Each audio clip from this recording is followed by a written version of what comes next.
ABC News is just giddy. It thinks it just did a fabulous job. And oh my goodness, you know, we've handed her the White House, right? Listen to this, the commentary coming out of their mouths moments after this whole thing had finished.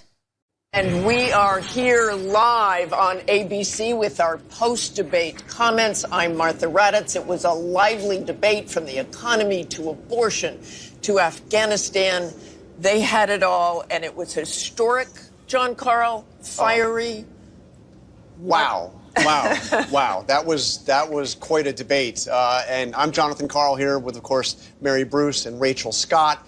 Our reporters across the news division have been updating our live blog, looking at some of the allegations made back and forth, doing fact checks. You can find all of that on abcnews.com. But I would like to replay the moment at the very start of this debate, because it was quite a moment. The handshake. And if Kamala you look, Harris. Let's have a good debate. Have fun. Thank you. I mean, Welcome quite a to moment. Bill. First of all, because we hadn't seen a handshake. We hadn't seen a handshake in a long time. And she initiated that one. And Yes, she did. Not only did she Immediately. Like she's initiate it, magnanimous. she walked over to him and sought him out, put the hands out, and also made the first words. And probably had a plan if he hadn't put his hand out either. Interesting. So Martha, bottom line, what did you think?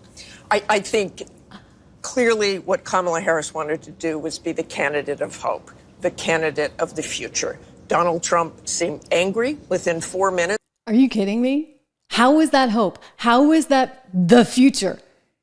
She's just really mean and way off topic, but let's keep going. They're going to keep congratulating themselves here, this Martha lady. I think we saw him going from very serious at the beginning, never really seemed to look at her, to... I loved that, by the way. I loved that he didn't look at her, because if you looked at her body language, she was flipping out, all outrageous. It wasn't until she kind of hit her groove after she kind of needled him about people leaving his rallies, which is bogus, right? Like, she's just making it up, trying.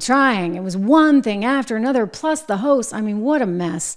Just angry. I mean, really yelling at some points, trying to make his points. I don't think we heard a lot of policy and plans on either side of that. Oh, that's the moderator's fault. That would be ABC News and your lack of editorial judgment. Martha, maybe you should have hosted that debate.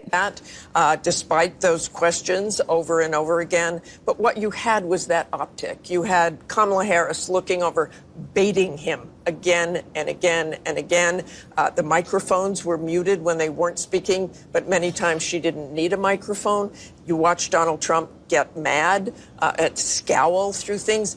And, you know, John, we were all talking leading up to this about how this would go, what Donald Trump you would see. I think he had a plan for talking about what he saw as a next term, but then he was talking about rumors about people eating their neighbors' pets. So it really devolved. We're going to follow up on that, because they're not entirely rumors. There's like a 911 call I want you to see and hear. Subscribe to the show. Remember, hit the like button, share, write comments. I'm going to get to all of your comments here at the end.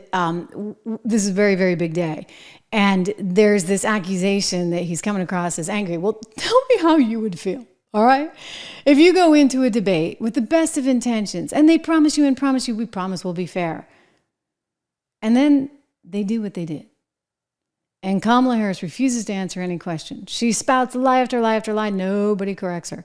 And then the next thing you know, you got David and Lindsay coming right at you, straight for the jugular.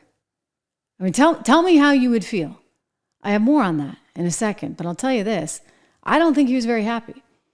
I think it probably did anger him slightly. I think that was reflected going forward. If he does one of these things again, my advice is whatever. It's like in one ear and out the other. You don't have to respond to everything. Just keep going back and putting her on the defensive. Because her record, all right, like, it's really bad. Like, she has nothing to run on. So how dare she put you, when you're the one who actually grew the economy, grew middle class wages and jobs. I mean, we hadn't grown by that much adjusted for inflation since 1950s. That's something pretty darn spectacular. And yet she's putting him on the defensive alongside the anchors.